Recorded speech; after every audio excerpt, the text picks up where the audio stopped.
Hello friends, मैं अब्दुल अजीम आप लोगों का स्वागत करता हूं अपने YouTube channel study with Abdul में। और आज हम लोग पढ़ेंगे how to apply filter in Tally ERP9।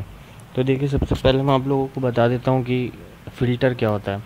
कुछ हमारे पास बहुत सारा डेटा है, उसमें से बल्क ऑफ डेटा में से हम लोग को कुछ desired conditional data find out करना है। तो उसके लिए हम लोग फ़िल्टर कर लेते हैं, डेटा को साफ़ करना। फ़िल्टर मतलब साफ़ करना। तो डेटा को हम लोग कंडीशनल साफ़ कर लेते हैं, मतलब रिक्वायर्ड डेटा कैसे निकालेंगे बल्क ऑफ डेटा में से।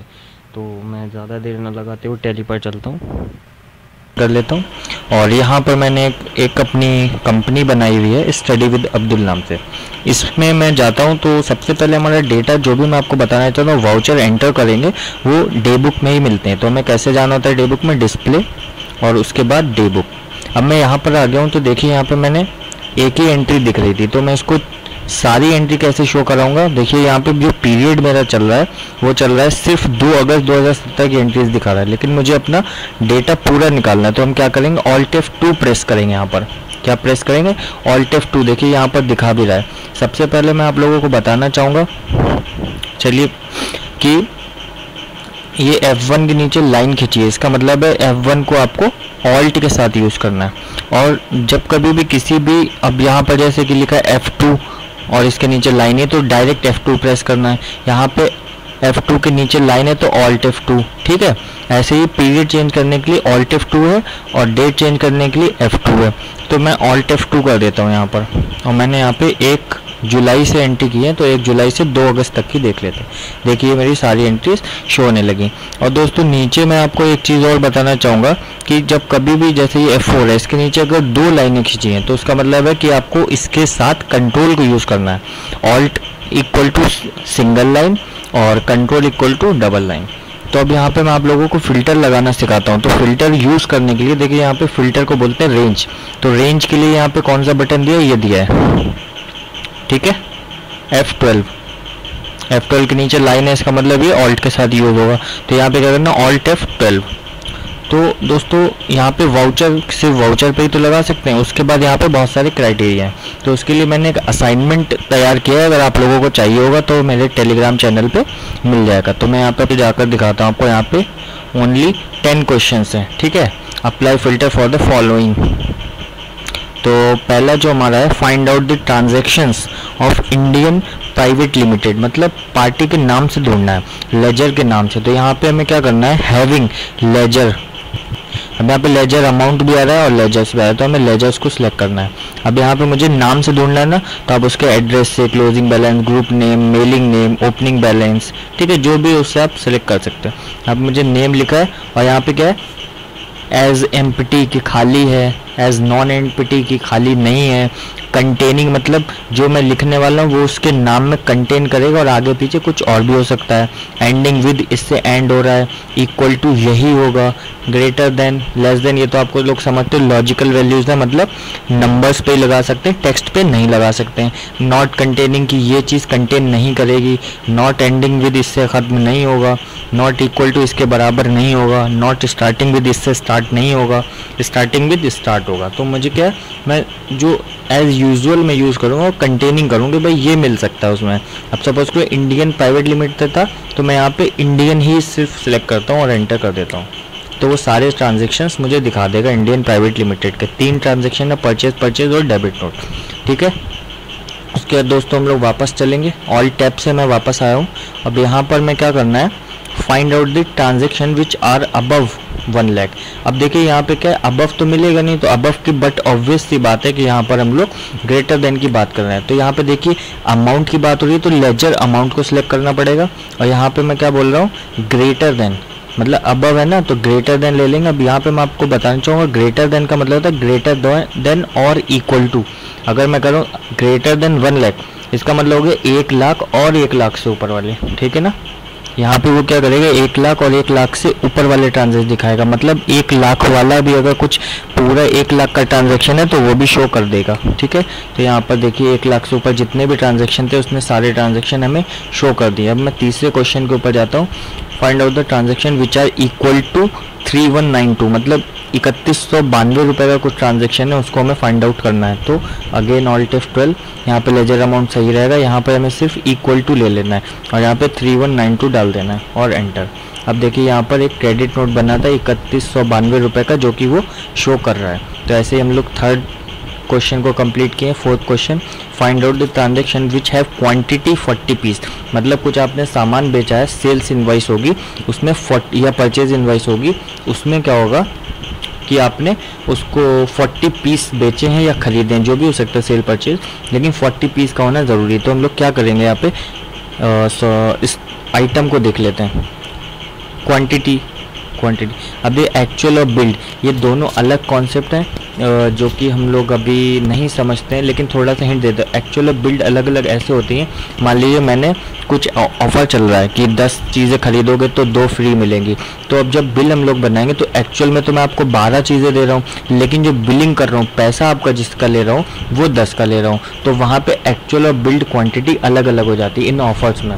बिल्ड का मतलब होता है कितनी चीज़ का आपने पैसा दिया, एक्चुअल का मतलब है कितनी चीज़ ले रहे हो, ठीक है। तो अब यहाँ पे आप कुछ भी मान सकते हो, क्योंकि मेरा कुछ ऐसा इस कंपनी में ऑफर नहीं चल रहा था, तो आप एक्चुअल या बिल्ड कुछ भी ले सकते हो। तो मैं यहाँ पे बिल्ड ले लेता हूँ, आप एक्चुअल ले लेना।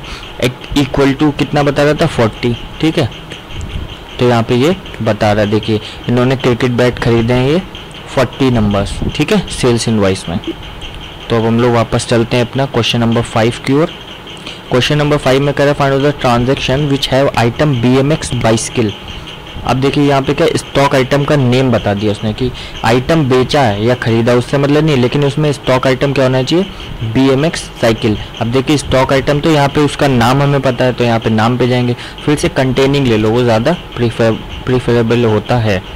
यहाँ पे BMX, अब बाइसिकल नहीं भी लिखते तो भी चल जाएगा। देखो मैं ऐसे ही ढूंढ के देखता हूँ एक बार। अब देखो यहाँ पे मैं पहली एंट्री को BMX बाइसिकल आपको दिख गया होगा यहाँ पे। दूसरी एंट्री पेज डाउन से ही दूसरी एंट्री खोल सकते हैं। ये आगे ये भी BMX साइकिल का है, ये भी BMX का है और ये भी BMX का है। ऐसे ही हम लोग इसको फाइंड कर सकते हैं। अब मैं चलता हूँ क्वेश्चन नंबर 6 पे, जो कि हम लोगों से बात करता है find out the transaction which have reference number. ये होता है इनवॉइस नंबर, कि आपने यहाँ पे इनवॉइस, जैसे मैं ये वाली इनवॉइस खोलूँ तो यहाँ पे दिख रहा है ना, इसको बोलते हैं रेफरेंस नंबर, ठीक है। तो उसने आपको वहाँ पे रेफरेंस नंबर बता दिया है। आप थोड़ा सा रेफरेंस नंबर हम लोग थोड़ा सा याद करना पड़ेगा, आप इसको कॉपी पेस्ट भी कर सकते हो। चलो हम लोग कॉपी पेस्ट करते हैं। अगर आप कॉपी पेस्ट कर सकते हो, ये मैंने उसको सिलेक्ट किया है और कंट्रोल C कर लिया है, कंट्रोल C से आप कॉपी कर सकते हो। अब यहाँ पे क्या होता है, ऑल्ट F12 किया मैंने और यहाँ पे मैं क्या था, रेफरेंस नंबर को टाइप करना है, रेफरेंस नंबर। अब आप इसको इक्वल टू या कंटेनिंग कुछ भी ले लो, मैं कंटेनिंग पे ही काम करता हूँ। अब यहाँ पे कंट्रोल V नहीं करना है, कंट्रोल ऑल्ट V से ही पेस्ट होता है। टैली में आप जब भी पेस्ट करोगे कंट्रोल ऑल्ट V से होगा और कॉपी करोगे तो कंट्रोल ऑल्ट C से होगा। अब देखिए यहाँ पर ये हमारा रेफरेंस नंबर मैच कर रहा है, A1S0311718 है। अब इसको भी मैच कर लो, A1S0311718, ठीक है। अब हमारा 7 क्वेश्चन भी पढ़ लो। Find out the transaction which है इंस्ट्रूमेंट नंबर 124573। इंस्ट्रूमेंट नंबर क्या होता है दोस्तों, चेक नंबर, चेक को हम लोग बोलते हैं इंस्ट्रूमेंट नंबर। तो अब यहाँ पे हम लोग जाते हैं वाउचर, यहाँ पे इंस्ट्रूमेंट नंबर, ऐसे आप इंस्ट्रूमेंट की डेट अमाउंट उससे भी फाइंड आउट कर सकते हो। मैं नंबर को कर रहा हूँ कंटेनिंग और यहाँ पे मैंने 124 भी लिखा ना, तो भी हमारा काम हो जाएगा, क्योंकि यहाँ पे मैंने एक ही चेक इशू किया था 124573। इसको भी आप यहाँ पे चेक कर सकते हो 124573। अब 8 क्वेश्चन क्या, find out the transaction which have date 13 July, ठीक है। तो यहाँ पर जाओ, ऑल्ट F12 करो और यहाँ पर ले लो डेट, ठीक है। अब यहाँ पे देखो कंटेनिंग नहीं आएगा, इसमें आपको इक्वल टू ही लेना पड़ेगा। मैंने लिख दिया 13 जुलाई 2017। तो ये मेरा क्या हुआ, ये यहाँ पे कुछ ही, ओ सॉरी 13 अप्रैल लिख दिया मैंने, यहाँ पे 13 जुलाई लिखना है आपको, ठीक है। और ये आपका आ गया 13 जुलाई 2017 की जो एक ही एंट्री थी, ये देखिए 13 जुलाई, ठीक है, ये आ गया। अब हम लोग चलते हैं क्वेश्चन नंबर 9 की ओर दोस्तों। ये आ रहा find out the ledger which have grouped under sundry debtors. मतलब जैसे मैंने कोई ग्रुप बनाया, कोई जैसे लेजर बनाया है और उसको मैंने ग्रुप किया, मतलब उसको ग्रुपिंग करनी पड़ती है ना टैली में, उसको सन्ड्री डेटर में किया है। तो यहाँ पे आपको अगेन लेजर को ले लेना है यहाँ पर, और यहाँ पर आपको ले लेना है ग्रुप नेम, उसके बाद आपको यहाँ पे ले लेना है नेम, और यहाँ पे लिखना है कंटेनिंग, और यहाँ पे मैं लिख दे रहा हूँ सिर्फ डेटर, क्योंकि कंटेनिंग है ना वो तो डेटर्स, ठीक है। तो देखिए इतने सारे हैं जो कि सब सन्ड्री डेटर में आएंगे। सेल में तो ऑब्वियस सी बात है भाई डेटर ही आएंगे, और यहाँ पे क्रेडिट नोट है तो क्रेडिट नोट डेटर के लिए ही बनाते हैं। उसके बाद मैं फिर से जाता हूँ क्वेश्चन नंबर 10 पे। अब वो हमसे कह रहा है find out the transactions which have greater than और इक्वल टू 50,000। वो करेंट ट्रांजेक्शन्स आपको फाइंड आउट करने जो कि ग्रेटर देन और इक्वल टू है 50,000 के। तो मैंने आपको बताया था ग्रेटर देन की जो अजम्पशन है वो यही है कि वो ग्रेटर देन और इक्वल टू ही मानते हैं। तो मैं यहाँ पे लिखता हूँ 50,000 और एंटर। तो यहाँ पे सारी 50,000 वाली आपको दिख जाएंगी जितनी भी आपने की हैं। देखिए ये 50,000 से ज़्यादा हैं, ये भी सब 50,000 से ज़्यादा वाली ही आ रही हैं, 50,000 से कम वाली कोई नहीं है ये। तो थैंक यू दोस्तों, ये आपका था कंप्लीट फ़िल्टर, और आगे भी हम लोग बने रहेंगे नई नई वीडियो के लिए। आप लोग को मेरा चैनल अगर सब्सक्राइब नहीं किया तो उसको जल्द से जल्द सब्सक्राइब कर दीजिए। जो भी नोट्स आपको चाहिए वो टेलीग्राम का चैनल ज्वाइन कर लीजिए, वहाँ से आपको मिल जाएंगे, और जो भी लेटेस्ट अपडेट है वो भी आपको टेलीग्राम चैनल पे प्रोवाइड कर दी जाएंगी। और इतनी मेहनत पे एक लाइक तो बनता ही है। Okay, bye bye, take care.